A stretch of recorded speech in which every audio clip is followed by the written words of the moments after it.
can the offense be as good? Can they reform this thing? Can they still be humming up and down the field at an MVP level for the quarterback? Sean, what do you think?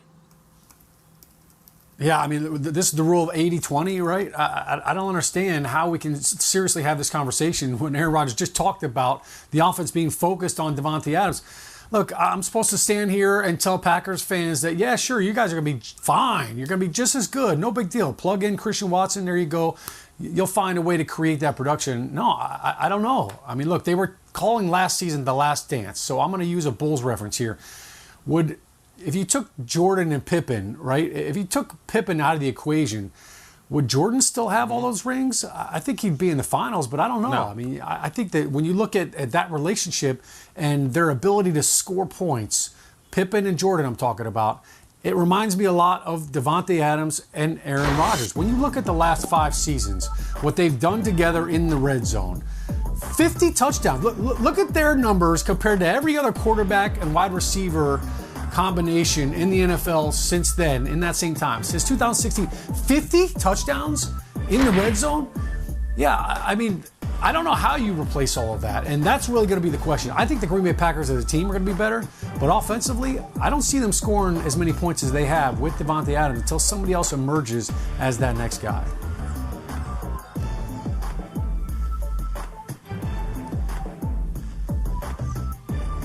All right, so for me, I think it is going to be hard to deal with the loss of Davante Adams. Obviously, he is a singular talent. They are going to miss him in the red zone. But I'll say this, if you look at the Cardinals game that they played against them in Week 8, in that game, you look at the numbers, they weren't pretty whatsoever, but they got the job done.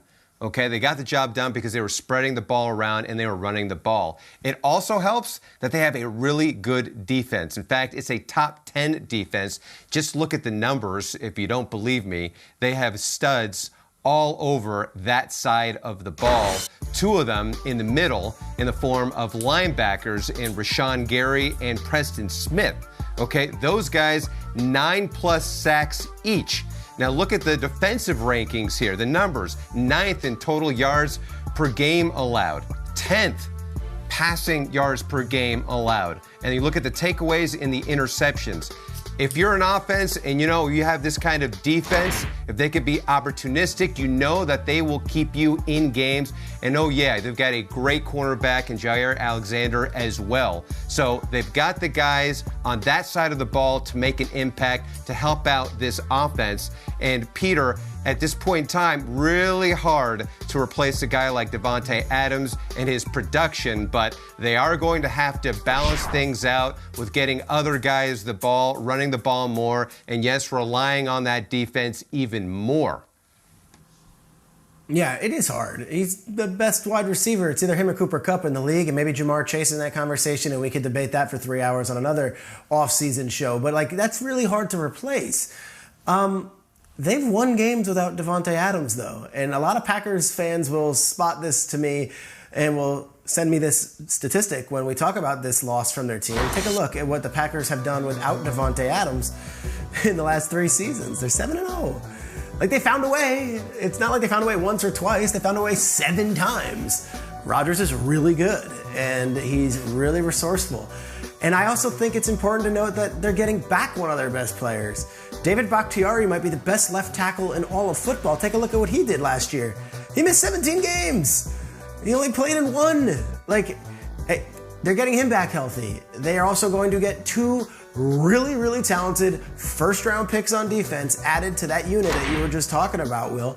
I think Wyatt and Walker are a fantastic duo.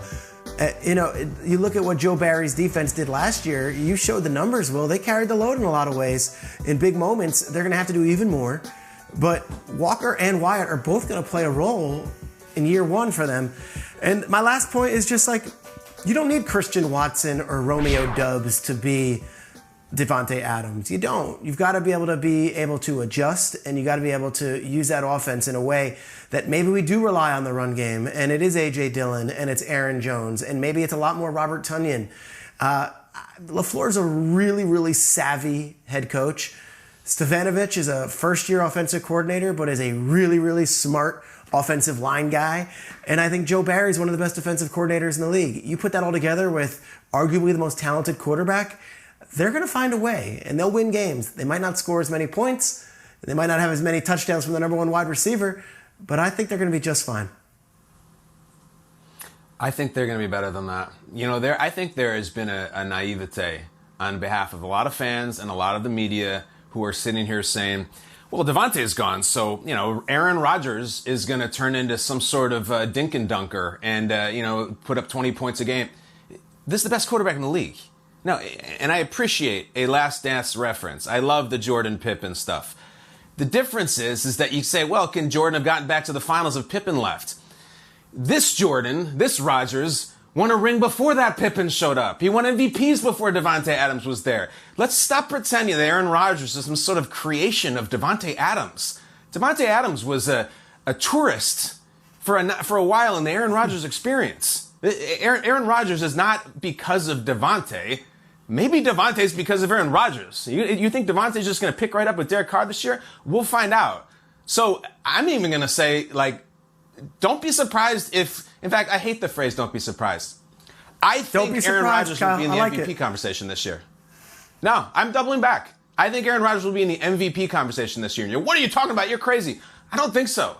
I think he is that talented and that smart, and he will figure it out. And it'll be Aaron Jones, and it'll be Tanya, and it'll be these rookie guys, and it'll be Lazard. It'll be a ensemble cast as opposed to the leading man, number 17. I just think LaFleur is too capable and Rodgers is too damn good. Back-to-back MVPs, and it's going to be looked at as a joke that I'm saying he's going to be even in the mix. Peter, break this down right now. If you think the media or the public at large were to rank their top 5 likely MVP candidates here, and you got your Mahomes and your Allen, does Rodgers even have a spot on that list? Because he has a spot on mine. Yeah, that's a great point. I think he actually he's a 2-time reigning MVP, and I think his value might be even greater this year without Davante Adams. If they go out there and they go 13-4 or 14-3 and they're number one offense in the league, you better believe Rodgers is going to be hoisting that trophy again at NFL honors.